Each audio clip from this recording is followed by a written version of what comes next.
Jesus gave us some pretty blunt things to look after, didn't he?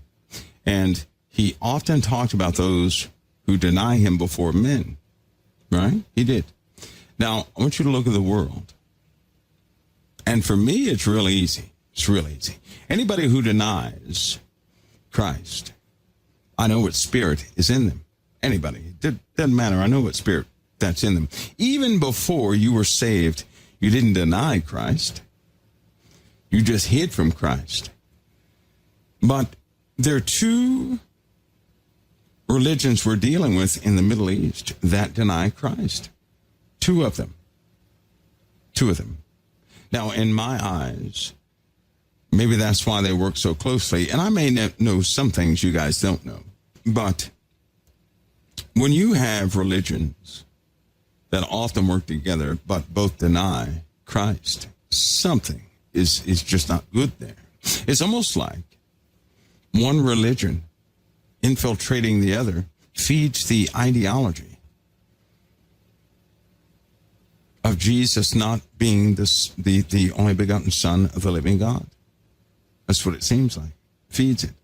And it has really grown strength there. Now, when you talk to a person and they get angry when you start mentioning Christ, there's a problem there. That implies a spirit is at work, just like the word says it is.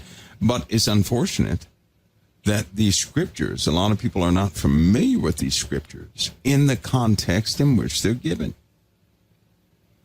I've even seen people in over the years, they will pull out, skip scriptures. They won't read the whole thing. They'll skip certain scriptures, throw in something else to make it sound like something totally different, when that's not what it is. I think it's very clear. I don't see anything in the Word of God being ambiguous. It's not an enigma. It's quite clear. It's very clear. I think the problem comes in when we attempt to make it something else because we can't quite believe what it's actually saying. I believe that's where the problem is. We try to turn it into something else because we think our probabilities are better than, anything. When you talk to a person, they say, well, I can't see that. Well, it doesn't matter what you see. It matters what the word says. And when you can't see it, that's when you don't speak about it. Right? It's likely either it's not time for it or the Lord's not going to let you know about it so you don't, go mess it up for somebody else. But I can see damage being done by this. Now, there's a great consolation with this also. In the book of Zephaniah, there are going to be many who weep for Jerusalem during this time. They will have understanding. They will understand. The promise is all those who were burdened by what's going to happen in Israel, right? Zephaniah 3:18. The sorrowful feeling that people have inside, the Lord's going to alter. He's going to change that. Behold, at that time, I will undo all that afflict thee. That's beautiful, right? That's beautiful. Everything that afflicts you, God will undo. Those who saw the indignation. So, yes, it's going to happen. Yes, the scoffers will come out and say, where's the promise of his coming? Look, Jerusalem is burning. Where's the promise of his coming? And in a lot of places in the Bible, it says that Jerusalem is going to burn. The houses ravaged. The women, they're going to do bad things to the women, kill the children, slaughter a lot of people in Jerusalem when they do this. Iran, China, Russia, North Korea are totally focused on Iran's agenda for the Middle East. Because even they keep saying that Israel's they are messing up the economy in the Middle East. In other words, they're making up any reason they can to turn people against the Holy Covenant. The Holy Covenant is the righteous covenant. The unholy covenant is to say that Israel does not belong to God's people.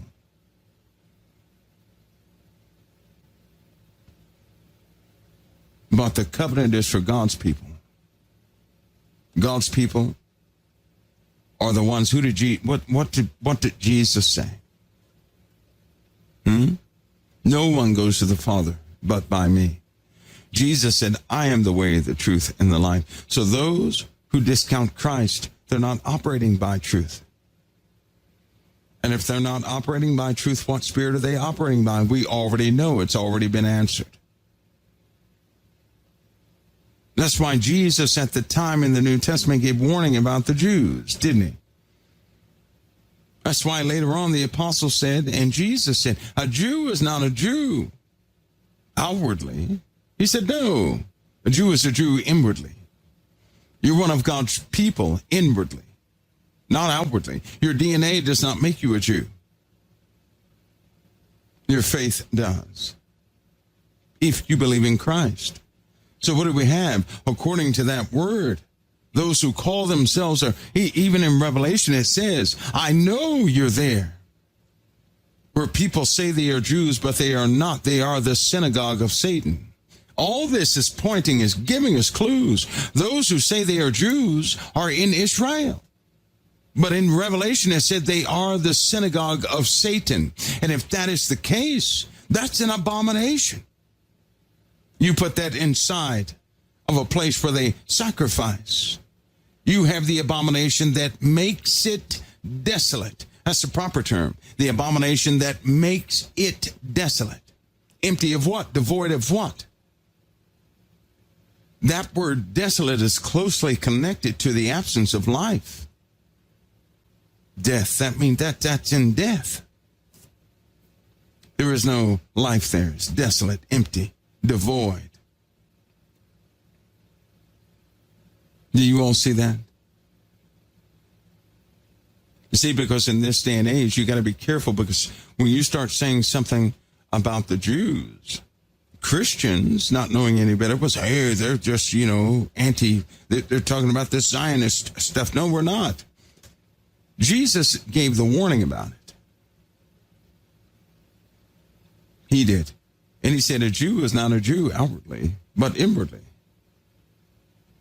That's why we are grafted into the branch, one of the same. You were named a true Jew, not one of the ones who were absent life. In fact, Jesus said, don't be like them. That's what he said. Don't be like them. They're concerned about the outside of the cup, and inside they're full of dead men's bones. Don't be like them, who reject the spirit of things, who reject the truth of things, but present to people like they have things, they do believe, or they are keeping with the ways. Don't be like them. God is giving us an example of what has corrupted Israel from day one. Internal traitors who are haughty in their minds. But these are the tares that were sown among the wheat. That's what you're dealing with. Men and women who don't have a spirit like yours, sown among the wheat, deceiving people. And Christianity, even things like preaching in today's world, it has turned into propaganda, hasn't it? It's like everybody is trying to get everybody to believe something in a specific way. And if you don't believe it in a specific way, they tell you to get out. Correct? I believe it in the Lord's way.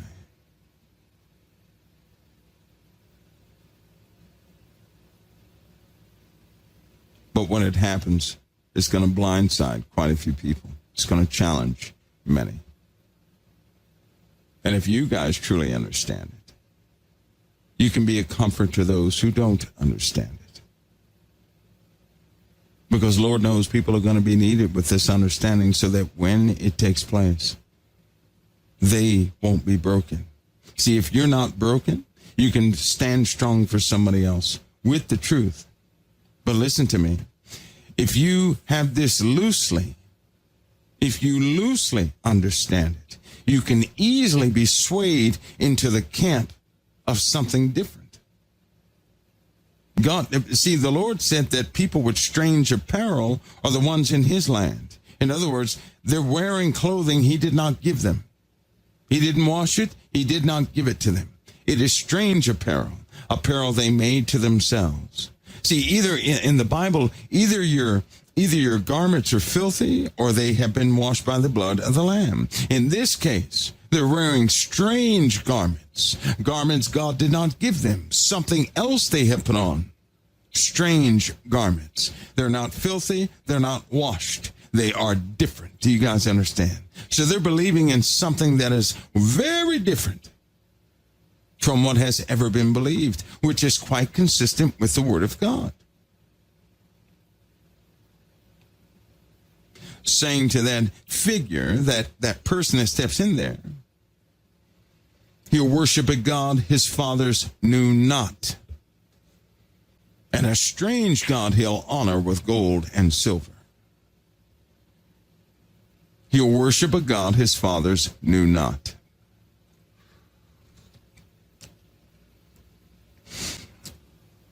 You see how that works? So if it's a strange God, it's going to be something brand new.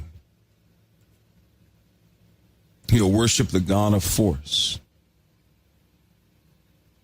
We briefly went over that one time because that is named exactly what this person believes in.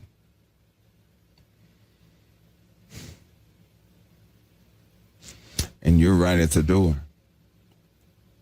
You're at the door, right? You're at the door. I'll tell you what, when America and the Allied forces begin to withdraw troops in the Middle East,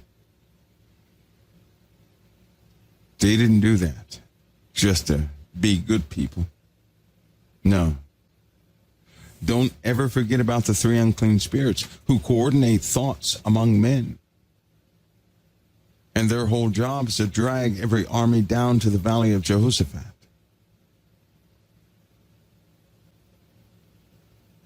They are devils working miracles, preparing people and putting things in people's minds and hearts and wherever they can, spirits. That's what the three unclean spirits are doing. One came out of the mouth of the dragon, one came out of the mouth of the beast, one came out of the mouth of the false prophet. The dragon is Satan, the beast is a collection of nations, and the false prophet is that one, the second beast, with two horns like a lamb, but spake as a dragon. They came out of their mouths. And those spirits, those three unclean spirits like frogs, are devils. Plural, multiple. And they have one specific job, to go out and by whatever means necessary, get everybody to turn their attention toward the Middle East and their hearts against Jerusalem. So everybody's going to be down there and the Lord will deal with them.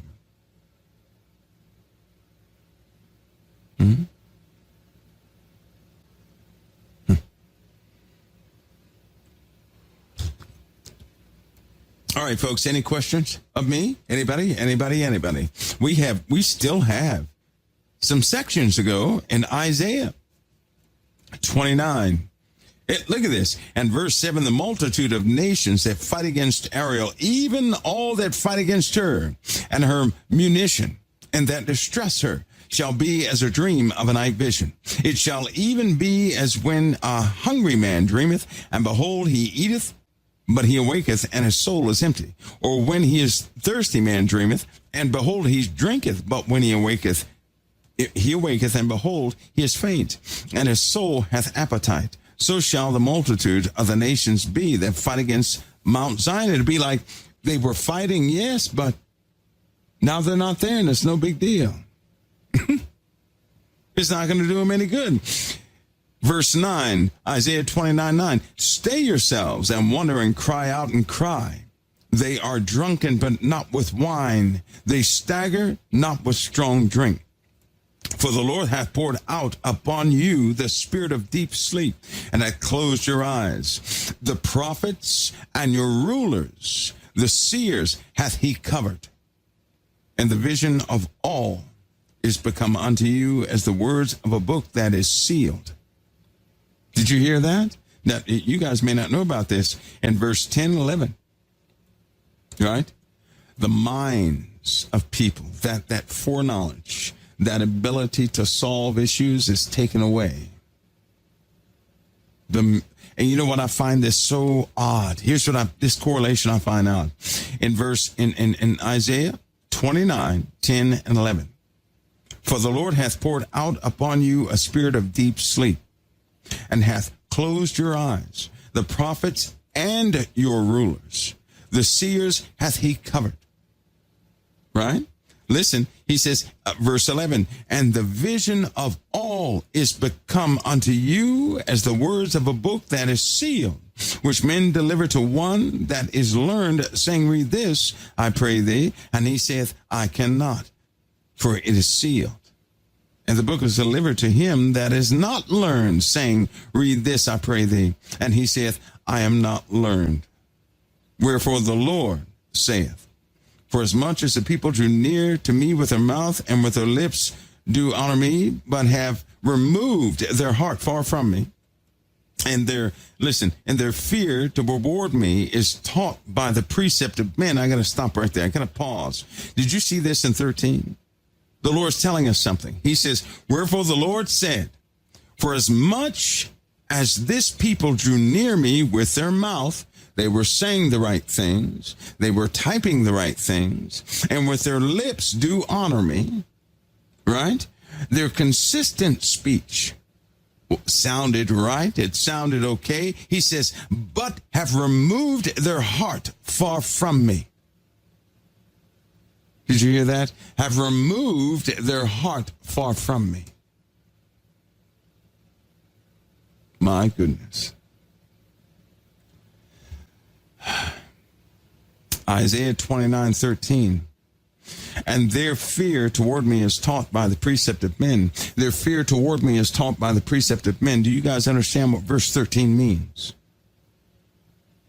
They speak like they're Christians and believers. Their consistent speech or their repetitive speech, right? They speak like they believe in Christ and everything else, but it says their hearts are far from me. And their respect of the Lord, their fear of the Lord is taught by the precepts of men, not from truth. Let me give you an example of 13. Can I do that? In my time, I've heard some things that were not good. I hear people all the time say they're blessed because they have things. That's why they say they're blessed, because they have stuff. Oh, you're blessed, you have, oh, God's going to bless you with stuff. That's what I hear that all the time. That's taught by the precepts of men, not the precepts of the living God. God teaches you that you are blessed when you have wisdom. Wisdom from above is a blessing. Small things are blessing, aren't they? You being alive, that's not necessarily a blessing. You having the mind and the heart to forgive is a blessing. You believing in Jesus is a blessing. But the precepts of men will tell you that you're blessed only when you get stuff. And true to form, people actually believe that. They have a lot of stuff because they're blessed. Wrong. Because the Lord said, a man's treasure, where a man's treasure is, there his heart is also. Why would the Lord reward you with a bunch of useless stuff, knowing that your heart's going to be bound to it? Those are called riches, by the way. Now, why would he give you a bunch of riches? So your heart would be tied to that and disconnected from him. That's precisely what he's talking about. And you have these people saying, well, if you want a miracle, right, then give $50 and you'll get a miracle. That's nonsense. These are precepts of men. So then people fear the Lord or respect the Lord in a formulated way that's in the earth. But it's certainly to respect the Lord. You know why I fear the Lord? That word fear is respect. That's a reverence for. I reverence the Lord, not because of the blessings in the earth. Here's why. Because of his son, Jesus Christ. Because Jesus gave his life for me. All my thanks is wrapped up in that. I follow Christ, not to get something out of him, but because he gave his life for me. I serve the Lord, not because he's going to bless me. My blessings don't come in a way that are tangible, but because I obey the Lord. I love him because his son gave his life for me. My faith is not tampered with because I have no expectations of the Lord in that way. I don't get sad when I'm not blessed according to other people's blessings. Right? If I lose things, I'm not sad at all. It didn't mess with my faith. Do you know why? Because what the Lord did for me, he did at the cross. Satan cannot talk that one away. A lot of people follow the Lord thinking he's going to, they say, well, Lord, I'll follow you if you repair my marriage. I'll follow you if you do this, if you free me from this, if this. I have none of those if clauses. I'm following the Lord because he gave his life at the cross for me. And I know who I am. Why in the world would he give his life for me? That's something he already did. And nobody can take that away. That's not taught by the precepts of men. That is a heartfelt fear of the Lord or respect of the Lord, something that cannot be tampered with. But a lot of people in this day and age, their precepts or how they believe in God is taught by men. And when they don't get something from the Lord, they are upset. They start to doubt the Lord. If their life runs into a problem, people say, well, I just wonder if there is a God. Something may happen and they start thinking the same thing. Lots of things have happened to me. Lots of things. I suffered in my life a suffering that no man should ever suffer. For some years, never once did I lose my faith, because what the Lord did for me, he did at the cross. He did everything. All my motivations, all my thanks, all my praise is because of that cross. It's not because of what the Lord can give me tomorrow. It's not because he can get me out of a situation today. It's for what he already gave.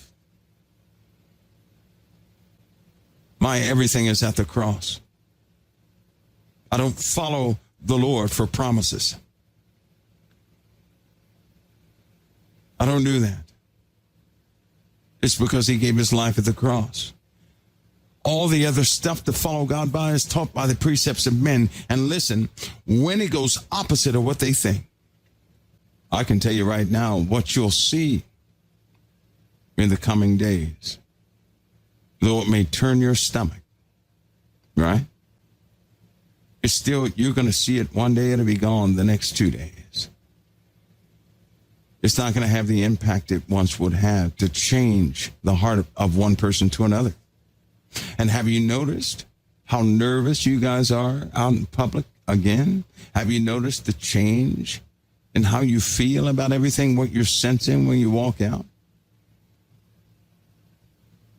I was about to get into Isaiah, where it literally discusses a failure, a part of the human body. Something God will cause. But it's amazing how that failure is tied to what's happening outside the earth right now and inside the earth. You just heard about the magnetosphere and its instabilities. Do you guys know what happens without a magnetosphere? Well, let me tell you this first. You ready? You ready? The human brain operates at the exact same frequency as the atmosphere. The atmosphere is a steady frequency, right? A steady one. It is not the Schumann resonance. We're talking about the brain. It operates. So listen, when we have an electrical storm in the atmosphere, kids who have autism, they often react to the electrical charges in the atmosphere because the frequencies in the atmosphere are higher during an electrical storm. And when you know it, due to entrainment in the brain, that's when your brain locks on to external frequencies, the brain's frequencies change, also causing seizures in certain children. Well, going beyond these children, it will affect your mood. The atmospheric frequencies affect all brains on the earth, specifically human brains. If the atmosphere changes, so will the way you think and feel. If the atmosphere is drastically changed, so will you drastically change. You guys understand that? And in the Bible, what do you read? You read that men, people of the earth, it's going to be like they knew that they were alive and they knew that they were doing something, but it's going to be like a dream where it doesn't exist. It'll be like a dream memory that's fading away. They will suffer from a type of blindness.